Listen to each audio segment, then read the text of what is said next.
Bismillahirrahmanirrahim. Assalamualaikum warahmatullahi wabarakatuh.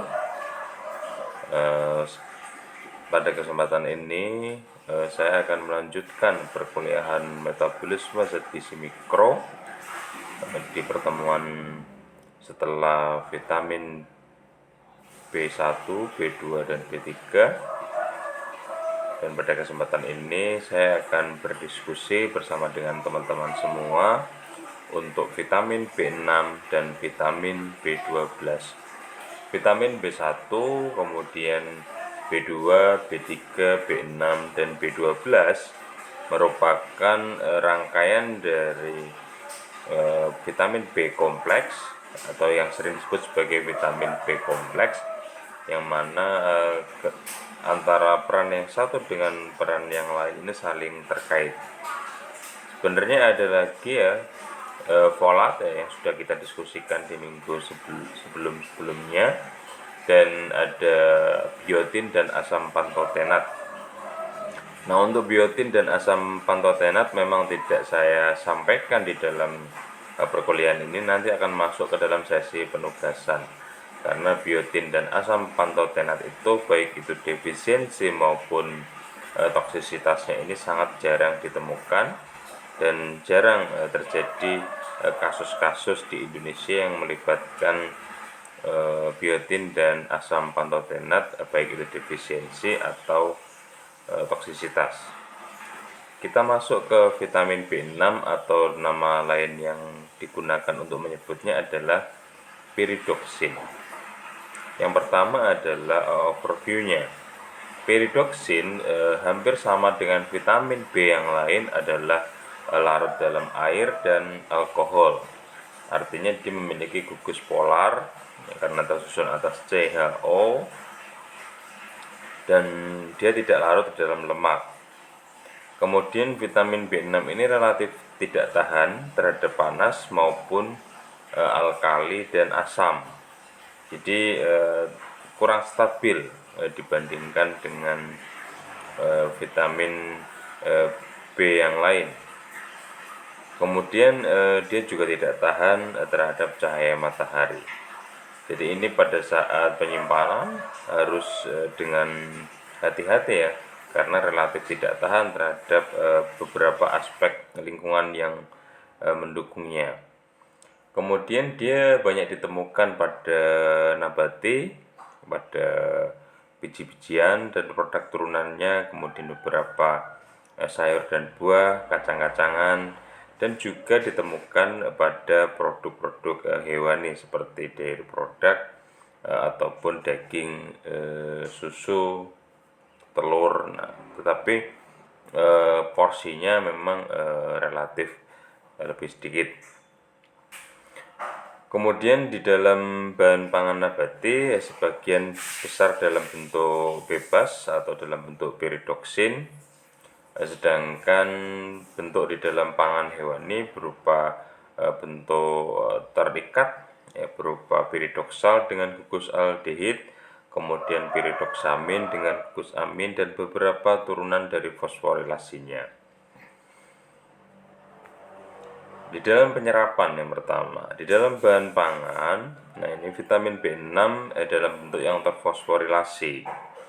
Nah, fosfat dalam bentuk fosforilasi ya, hampir sama dengan bentuk vitamin B1, B2, B3 kemarin. Pada saat dia terbentuk terikat atau terfosforilasi, nah dia akan dihidrolisis oleh enzim, baik itu enzim yang berasal dari pankreas ya, yang dominan ya.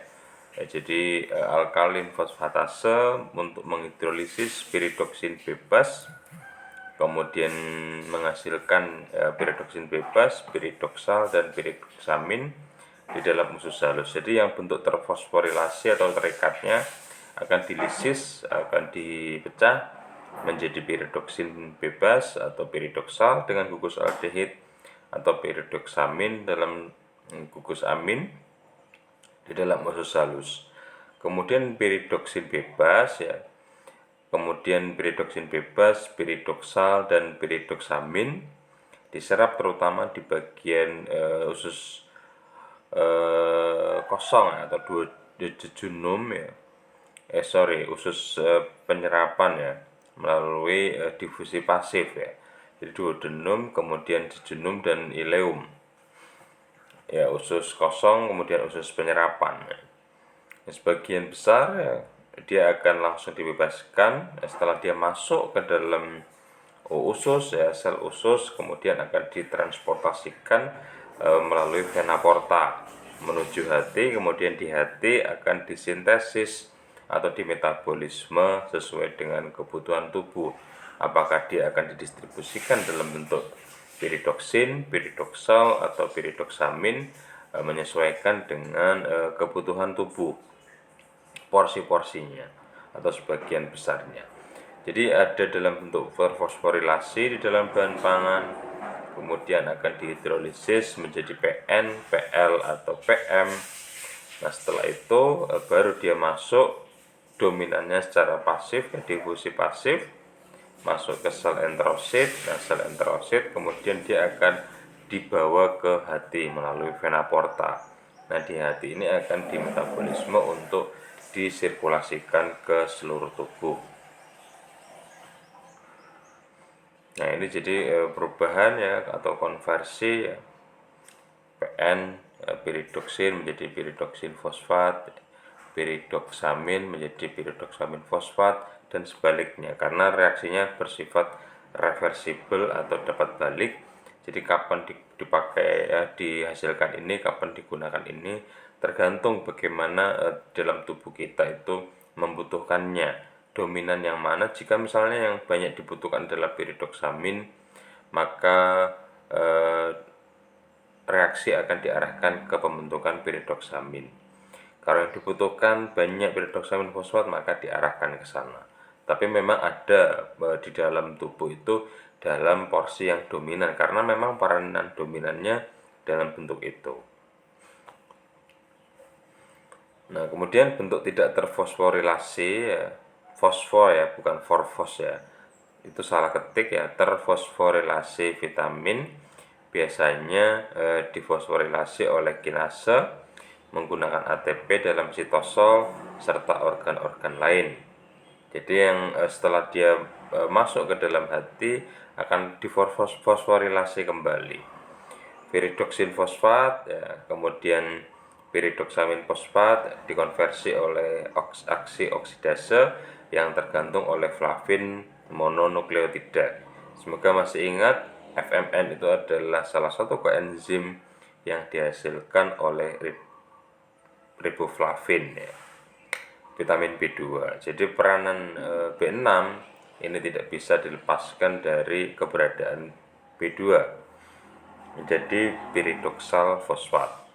Jadi dengan adanya di hati ini proses fosforilasi mulai dilakukan, karena memang fungsi dari piridoksin atau B6 yang terkait dengan koenzim ini banyak ditemukan dalam bentuk fosforilasi. PLP atau piridoksal fosfat yang tidak terikat oleh protein dihidrolisis menjadi piridoksal yang dilepaskan ke dalam darah untuk digunakan oleh jaringan lain. Dari hati, ya, sebagian besar PLP dan PL dilepaskan ke dalam darah untuk diangkut ke seluruh tubuh. Jadi bentuk yang paling banyak didistribusikan adalah PLP dan PL ya, atau piridoksal fosfat dan piridoksal. Ya, jadi bentuk utama ya, dominan adalah piridoksal fosfat. Kenapa? Karena memang banyak di dalam tubuh yang membutuhkan piridoksal fosfat sebagai koenzim. Nah, di mana pada saat dia distribusi, ya, dia terikat oleh albumin. Jadi albumin ini membawa banyak mikronutrien yang diedarkan ke seluruh tubuh ya, karena memang di situ dia peranannya sebagai protein plasma yang berperan juga sebagai protein transporter. Jadi beberapa komponen mikronutrien itu terikat pada albumin untuk didistribusikan. Makanya orang dengan defisiensi protein ini banyak mengalami masalah-masalah, termasuk masalah yang timbul akibat defisiensi gizi mikro, karena distribusi dari berbagai macam senyawa mikronutrien ini tidak bisa didistribusikan dengan maksimal. Nah, selain dalam bentuk piridoksal fosfat, juga ada dalam bentuk piridoksal atau PL, piridoksin, piridoksamin, dan piridoksamin fosfat. Nah, ini bentuk-bentuk ini tergantung kebutuhan tubuh ya, yang akan dibutuhkan dalam bentuk apa, karena masing-masing reaksi membutuhkan koenzim atau peran dari piridoksin yang spesifik. Nah, siapa yang akan memetakan perubahan ini yang sudah saya jelaskan tadi? Dia perubahan dari bentuk piridoksin yang satu ke bentuk piridoksin yang lain, atau terfosforilasi dan defosforilasi itu terjadi di dalam hati. Ya, defosforilasi itu artinya penghilangan gugus fosfat, sedangkan fosforilasi itu adalah penambahan gugus fosfat. Ini terkait peranannya nanti sebagai koenzim. Nah, ini B6 ini mampu disimpan ya, tetapi lagi-lagi namanya vitamin B tidak ada simpanan yang benar-benar spesifik ya. Jadi space-nya akan terbatas ya. Tidak bisa selama vitamin larut lemak, karena di situ dia simpanannya banyak sekali tempat penyimpanannya. Nah, sedangkan untuk vitamin B ini space-nya memang tidak terlalu banyak ya.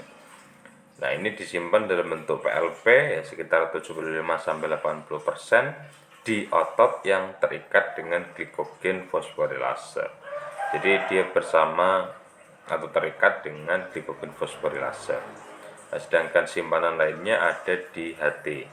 Meskipun simpanannya itu ada di hati, tetapi tidak besar atau tidak banyak. Sebenarnya pengukuran simpanan itu adalah deposit pada saat dia digunakan sebagai tempat fosforilasi dan defosforilasi, atau lalu lintasnya di hati, sehingga pada saat dideteksi ada simpanan di sana. Kemudian pada saat dia berlebihan dan memang kapasitas simpanannya yang terbatas, dia akan lebih mudah untuk diekskresikan ya kalau dia berlebih, yaitu dalam bentuk urin. Sedangkan di feses diekskresikan dalam jumlah yang relatif kecil. Nah, produk metabolit yang diekskresikan melalui urin adalah 4 piridoxik acid atau asam piridoksid ya, atau produk metabolit yang lain juga ditemukan di dalam urin, tetapi porsi yang paling banyak adalah 4 piridoxik acid. Nah, yang masuk ke urin artinya itu adalah sisa yang sudah masuk atau sudah diserap oleh tubuh. Jadi yang sudah diserap akan diekskresikan via urin kalau tubuh dalam keadaan yang berlebih dari piridoksin. Kalau dia keluar melalui feses artinya adalah jenis piridoksin yang tidak mampu terabsorpsi, tidak mampu menembus dinding sel enterosit usus, sehingga dia akan diteruskan ke dalam kolon, ke dalam usus besar untuk diekskresikan. Nah, ini peranannya. Jadi peran utama dari piridoksin adalah sebagai koenzim di dalam berbagai macam reaksi transaminasi. Jadi perubahan asam amino yang satu ke bentuk asam amino yang lain. Nah, ini menunjukkan bahwa piridoksin sangat terkait dengan metabolisme protein. Jadi transaminasi, perubahan asam amino ke alfa keto atau alfa keto ke asam amino, atau konversi asam amino ke asam amino lain, perubahan bentuk di situ membutuhkan piridoksin sebagai koenzim, baik itu piridoksamin fosfat ya, atau piridoksal fosfat. Kemudian dia juga terlibat pada beberapa reaksi ya, termasuk dehidrasi, dekarboksilasi ya, kemudian transulfit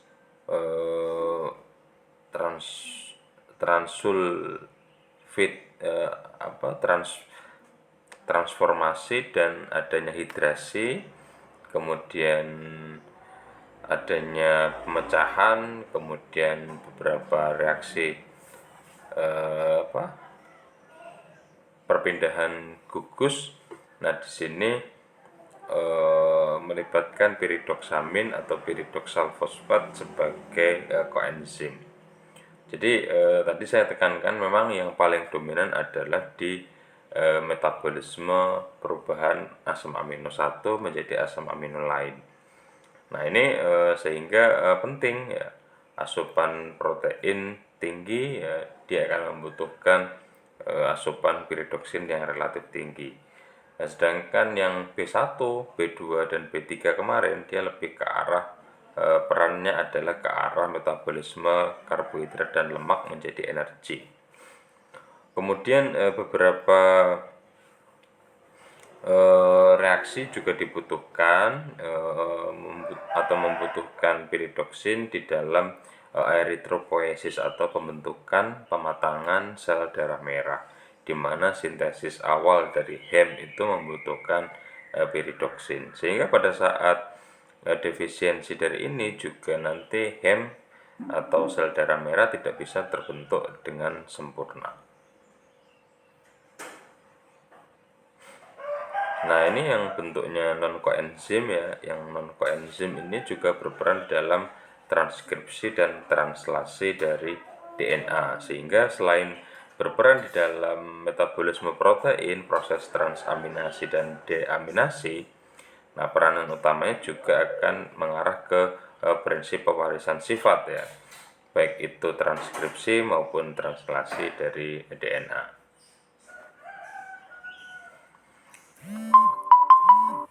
Kemudian di sini defisiensi dan toksisitas ya. Jadi karena tadi ada beberapa simpanan ya, jadi defisiensi tidak langsung instan. Ada yang memakan waktu hingga 2 bulan, 1 bulan, 2 sampai 3 minggu tergantung bagaimana level asupan harian. Artinya mencapai 2 bulan atau 2,5 bulan itu pada saat defisiensi asupan benar-benar tidak ada dari B6, yang ditandai dengan adanya ruam pada wajah, leher, bahu, kemudian kelemahan, kelelahan, kemudian ada gejala-gejala yang timbul di area permukaan lidah, kulit yang ditunjukkan dengan adanya peradangan, kemudian masalah neurologis karena di situ ini menunjukkan kegagalan peran dari metabolisme protein. Jadi sintesis dari asam amino tertentu tidak bisa dilakukan, sehingga proses regenerasi dari jaringan atau sel-sel tubuh tidak bisa berjalan maksimal. Nah, selain itu juga ada kegagalan dalam transkripsi DNA sel-sel yang ada di dalam tubuh, sehingga akan muncul gejala-gejala di mana sel tidak bisa terbentuk sempurna. Kemudian toksisitasnya relatif jarang terjadi karena dia relatif mudah untuk diekskresikan. Nah, beberapa mungkin terjadi pada pemberian dosis suplementasi ya, B6, suplementasi B6 dalam dosis yang relatif tinggi. Jadi tidak perlu asupan yang terlalu tinggi karena dari berbagai macam pangan itu banyak yang mengandung piridoksin. Suplementasi diperlukan hanya pada kondisi-kondisi tertentu saja di mana memang dari asupan benar-benar minimal.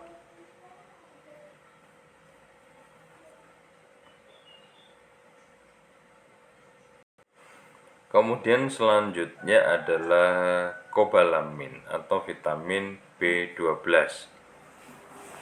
Vitamin B12 ini larut di dalam air dan juga alkohol. Nah, dia relatif stabil terhadap pemanasan, tetapi dia tidak tahan atau tidak stabil pada asam atau alkali yang relatif kuat, kemudian tidak juga tahan kepada ultraviolet.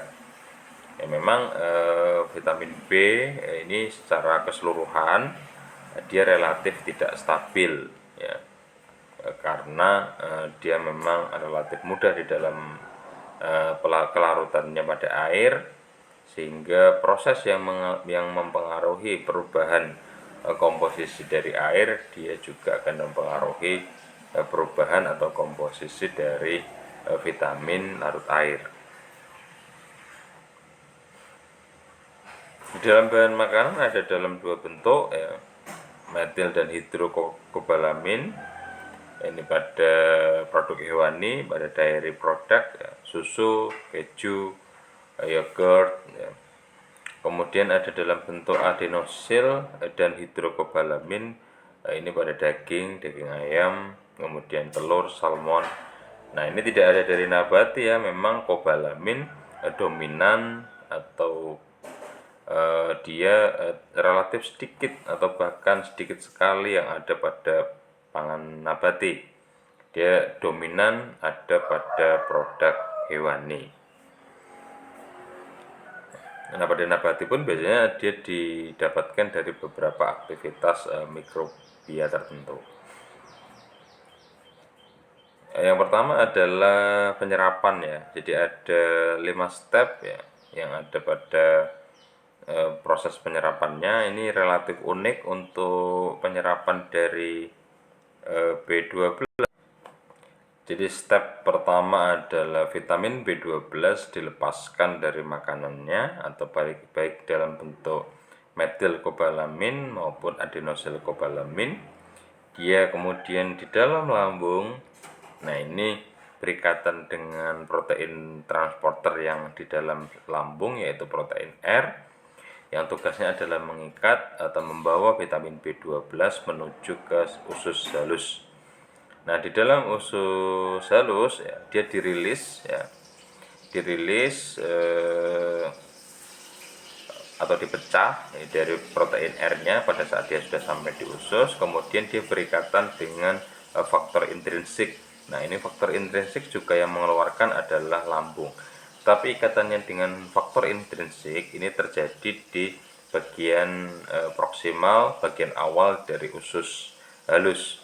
Nah, setelah dia berikatan dengan faktor intrinsik membentuk satu kompleks satuan ya, B12 plus faktor intrinsik yang berasal dari lambung. Setelah B12-nya diputus oleh protein R, faktor intrinsik itu berikatan, dan dengan adanya ikatan bersama dengan faktor intrinsik inilah vitamin B12 bisa dikenali oleh reseptornya yang ada di sel enterosit atau sel usus, sehingga dia bisa masuk ke dalam sel usus ya. Memang relatif unik ya untuk B12. Dia yang pertama dia dilepaskan dulu dari makanan, kemudian dia berikatan dengan protein R ya, transporter yang mempertahankan dia stabil di usus halus di lambung. Nah, setelah dia berikatan, dia akan menuju ke dalam usus halus. Setelah dia di usus halus, dia dilepaskan dari protein R dan berikatan dengan faktor intrinsik yang juga berasal dari lambung ya. Setelah dia berikatan dengan faktor intrinsik, baru dia bisa dikenali oleh reseptornya di sel enterosit dan bisa masuk ke sel enterosit, kemudian diteruskan ke sistem peredaran darah ya, melalui vena porta. Nah, di dalam sistem sirkulasi tubuh ya, atau peredaran darah tadi sudah masuk vena porta. Di vena porta ini akan didistribusikan ke seluruh tubuh dalam bentuk transkobalamin dan haptokorin ya. Jadi distribusinya dalam bentuk transkobalamin dan haptokorin. Untuk protein transporternya ya, dalam B12 berikatan dengan protein transporternya berupa transkobalamin dan haptokorin. Jadi protein transporter itu tujuannya adalah mengikat dari vitamin B12 itu untuk didistribusikan. Karena kalau dalam bentuk bebas dia relatif tidak stabil kalau berada di dalam plasma.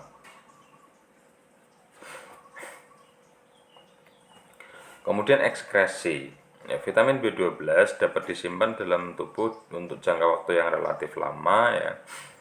Jadi simpanannya sekitar 2 mg itu didapatkan di dalam hati ya, sebagian besar ya dalam bentuk adenosil kobalamin, kemudian sebagian kecil pada atau di otot, tulang, ginjal, jantung, otak, kemudian limpa dan sirkulasi darah. Di dalam sirkulasi darah dalam bentuk metil kobalamin.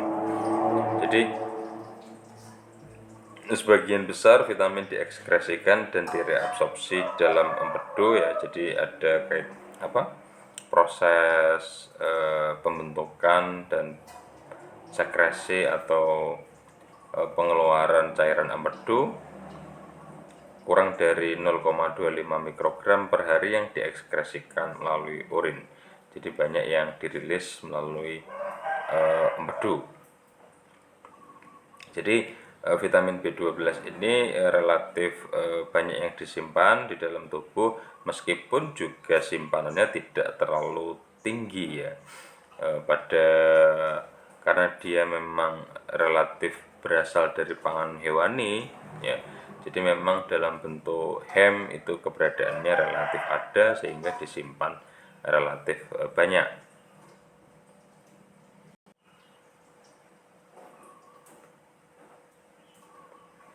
Nah, dua peranan utama dari kobalamin atau vitamin B12 adalah konversi dari homosistein menjadi metionin ya. Yang di sini membutuhkan metilkobalamin sebagai koenzim. Jadi ini transaminasi atau perubahan sistein atau homosistein menjadi metionin. Kemudian metil KOA mutase menjadi metil KOA menjadi suksinil KOA di dalam proses sintesis ya. Nah, ini juga membutuhkan vitamin B12 sebagai adenosil kobalamin dan juga peranannya di dalam proses transaminasi yang lain atau peran dari PLP menjadi koenzim pada proses-proses transaminasi. Nah, defisiensinya ini banyak dilaporkan terjadi anemia megaloblast atau anemia perniciosa, di mana sel darah merah itu terbentuk tetapi ukurannya adalah besar dan dia pucat akibat kegagalan dari pematangan DNA atau pematangan inti sel. Pematangan DNA dan pematangan inti sel ini melibatkan B12 dan folat sebagai koenzim yang membuat sel atau inti sel itu menjadi matang. Jadi tanpa adanya atau berkurangnya kadar B12 dan folat, inti sel darah merah tidak bisa berkembang sempurna, sehingga darah itu tetap terbentuk tetapi intinya itu tidak sempurna atau dia mengalami pemucatan ya. Jadi ada inti sel darah merah tapi dia pucat karena intinya tidak sempurna itu, kemudian dia memperbesar ukuran sehingga sel darah merahnya terbentuk relatif besar ya, dan intinya tidak sempurna atau kelihatan pucat sehingga sering disebut sebagai anemia megaloblastik. Nah, ini juga banyak terjadi di Indonesia, meskipun dominan anemia di Indonesia dihasilkan akibat defisiensi zat besi, tetapi beberapa juga akibat defisiensi B12 dan asam folat. Nah, ini memang tidak direkomendasikan untuk melakukan penghentian total dari asupan pangan hewani seperti yang terjadi pada vegetarian atau vegan, karena di situ tidak mengkonsumsi pangan hewani, salah satu dampaknya adalah tidak mendapatkan asupan kobalamin yang cukup. Meskipun beberapa pangan nabati yang difermentasi seperti tempe itu ada kandungan kobalamin, tetapi dominan atau sumber pangan yang mengandung kobalamin dominan ada pada pangan hewani. Nah, beberapa juga terjadi masalah defisiensi ya, yang disebabkan karena adanya asupan yang tidak mencukupi ya tadi, kemudian masalah pankreas ya, masalah lambung karena lambung ini berperan di dalam absorpsi dari B12 dari sisi pengeluaran protein R dan pengeluaran faktor intrinsik. Kemudian kegagalan di intestin juga menjadi pemicunya. Nah, untuk toksik ya, level toksisitas ya karena dia relatif mudah diekskresikan, jadi tidak banyak dilaporkan bahwa vitamin B12 ini bersifat toksik jika dikonsumsi berlebihan. Jadi lagi-lagi kita tegaskan kalau tidak perlu konsumsi yang berlebih atau sudah cukup pada batasan angka kecukupan gizinya.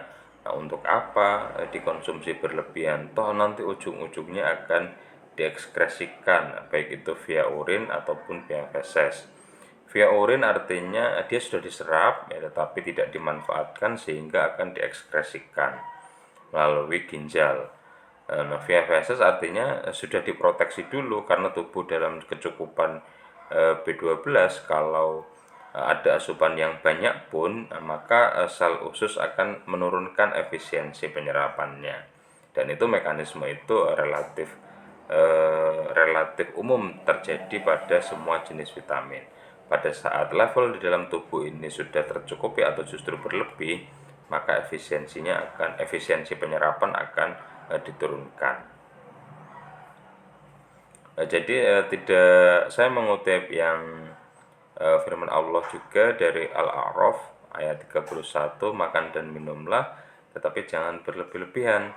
Nah, ini masih saya tekankan kepada vitamin B, karena di dalam suplemen-suplemen yang beredar di pasaran ada yang di dalamnya itu mengandung salah satu jenis vitamin B dalam dosis yang relatif besar ya, sampai 3000% atau 2000%, 1000% dari AKG kita sehari.